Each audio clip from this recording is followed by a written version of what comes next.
ஒகேனக்கல் காவிரி ஆற்றில் வெள்ளப்பெருக்கு வினாடிக்கு 1,35,000 கனடியாக நீர்வரத்து அதிகரிப்பு. கேரளா, கர்நாடக மாநிலத்தில் உள்ள பல்வேறு பகுதிகளிலும், கர்நாடக மற்றும் தமிழக காவிரி நீர்பிடிப்பு பகுதிகளிலும் பெய்து வரும் கனமழையின் காரணமாக கர்நாடக மாநில அணைகளுக்கு நீர்வரத்து அதிகரித்து வருகிறது. இந்த நீர்வரத்தால் கர்நாடக அணைகளான கபினி மற்றும் கிருஷ்ணராஜசாகர், ஹேமவதி, ஹாரங்கி, நுகு உள்ளிட்ட அணைகளுக்கு அதிக அளவில் நீர் வருகின்றன.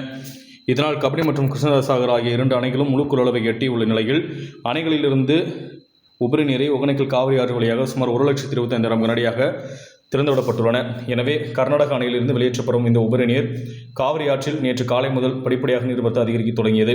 இதனால் இன்று காலை 6 மணி நிலவரப்படி 78,000 கனடியாக இந்த நீர்வரத்து மேலும் அதிகரித்து இன்று மாலை 5 மணி அளவில் வினாடிக்கு 1,35,000 கனடியாக அதிகரித்துள்ளது.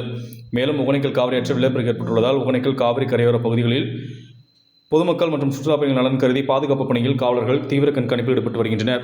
மேலும் நீர்வரத்து அதிகரித்துக் கொண்டே வருவதால் சுற்றுலாப் பயணிகள் அருவிகள் மற்றும் ஆற்றுப்பகுதியில் குளிக்கவும், பரிசல் சவாரி மேற்கொள்ளவும் மாவட்ட நிர்வாகத்தால் விதிக்கப்பட்ட தடையானது தொடர்ந்து 2வது நாளாக நீடித்து வருகிறது. காவிரி நதிநீர் தமிழகத்திற்கு வந்து செல்லும் நுழைவிடமான விளிகுண்டுள்ள பகுதியில் தொடர்ந்து 2 மணி நேரத்திற்கு ஒருமுறை அளவீடு செய்யும் பணியில் மத்திய நீர்வளத்துறை அதிகாரிகள் ஈடுபட்டு வருகின்றனர்.